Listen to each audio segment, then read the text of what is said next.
உங்களை வாழ்த்துகிறேன். எப்படி இருக்கு இந்த இடம் பார்க்குறீங்கள? என்ன ஒரே போர்டாக வச்சுருக்குது அப்படி பார்க்குறீங்களா? நான் சொன்னல, தேவனுடைய தோட்டத்தில் இந்த பகுதி ஜெப தோட்டம். கெத்செமனே தோட்டத்தில் இயேசு போய் எப்படி ஜெபித்தாரோ அதே மாதிரி ஜெபிப்பதற்கான ஒரு அருமையான ஒரு அமைதியான ஒரு இடம். இந்த இடத்துல வரக்கூடிய மக்கள் ஜெபிப்பதற்கான ஜெப குறிப்புகள் அடங்கின போர்டுகள் தான் அங்கே வைக்கப்பட்டிருக்கிறாரு. இந்த பகுதியில் தமிழ்நாட்டில் இருக்கிற ஒவ்வொரு மாவட்டங்கள், அதனுடைய விவரங்கள், அதனுடைய ஜெப குறிப்புகள் இங்கே வைக்கப்பட்டிருக்கிறாரு. தமிழிலும் ஆங்கிலத்தில் அதை எழுதி வைத்திருக்கிறோம். ஏன்னா பல மாநிலத்தை சார்ந்தவங்க வர்றாங்க. இதை பார்த்து ஒவ்வொரு போர்டுக்கு முன்னால் நின்று ஒவ்வொரு மாவட்டத்துக்காக சில நிமிட நேரம் ஜெபிப்பாங்க.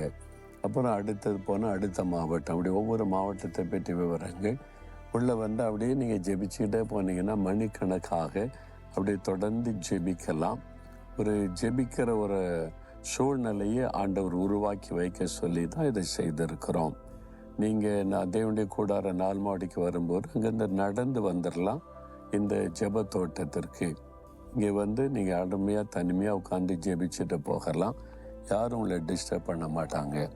சரி, இப்போ ஆண்டவர் என்ன வார்த்தை சொல்லுகிறார்னா 2 தெசலோனிக்கேயர் 3:16 ஆண்டவர் என்ன சொல்றாரு? சமாதானத்தின் கர்த்தர் தாமே எப்பொழுதும் சகல விதத்திலும் உங்களுக்கு சமாதானத்தை தந்தருளுவாராக.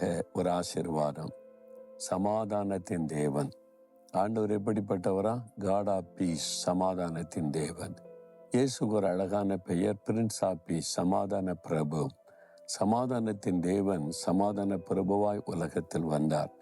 நமக்கு சமாதானத்தை உண்டு பண்ணும் ஆக்கின இயேசுவின் மேல் வந்தது.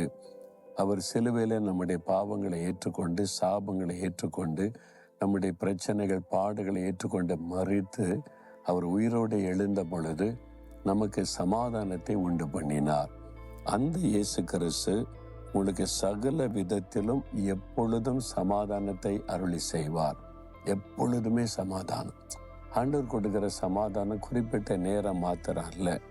அதனால தான் இயேசு சொல்லுகிறார், உலகம் கொடுக்கிற பிரகாரம் நான் உங்களுக்கு கொடுப்பதில்லை, என்னுடைய சமாதானத்தை தருகிறேன்னார். அப்போ எப்பொழுதும் எல்லா சூழ்நிலையிலும் சமாதானம் இருக்கும். நம்மை சுற்றிலும் என்ன நடந்தாலும், நம்முடைய வாழ்க்கையில் எத்தனை போராட்ட நெருக்கம் வந்தாலும் அப்படியே உள்ளத்தின் ஆழத்தில் ஒரு அமைதி இருக்கும். அந்த சமாதானம்.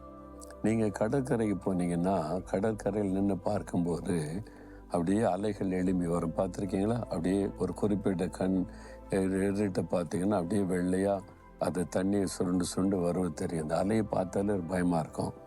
அந்த கால் நனைக்க வரைக்கும் நல்லா இருக்கும், அப்புறம் சுருட்டி இழுத்துறன்னு பயந்து ஓடுவோம். அப்போ கரையில் வரும்போதெல்லாம் இந்த அலைகள் இருக்கும். அதுதான் நம்மளை பயமுறுத்தும்.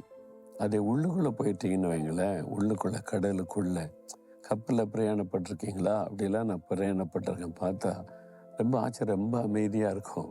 அப்படியே ரொம்ப அமைதியாக இருக்கும். கரையில் தான் இந்த மாதிரி அலைகளாக வந்து அப்படியே பயமுறுத்தும். உள்ளுக்குள்ளே போனால் ரொம்ப அமைதியாக இருக்கும்.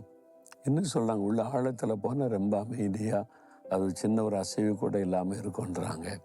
அதே மாதிரி இயேசு நம்முடைய உள்ளத்தில் வந்துட்டா உள்ளத்தின் ஆழத்தில் ஒரு பெரிய ஆத்ம அமைதி, அதான் தெய்வ சமாதானன்றது.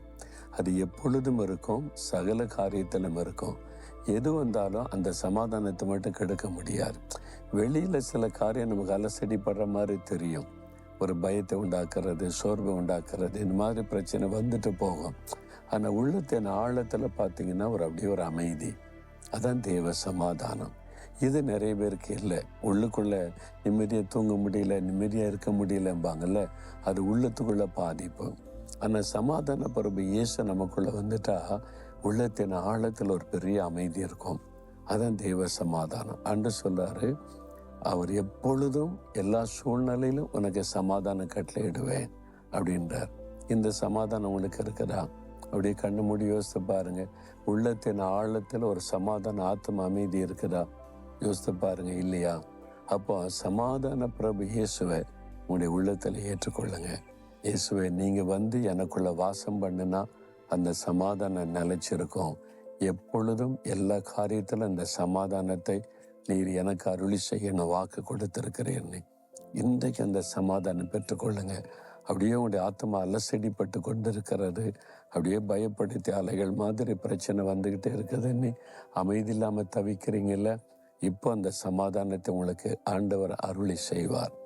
இருதயத்தில் கை வைத்து சொல்லுங்க, இயேசுவே, நீங்கள் எனக்கு சமாதானத்தை உண்டு பண்ண சிலுவையில் ரத்தம் சிந்தி மறித்து உயிர்த்தெழுந்தீங்க. நீங்கள் என்னுடைய சமாதான பிரபு.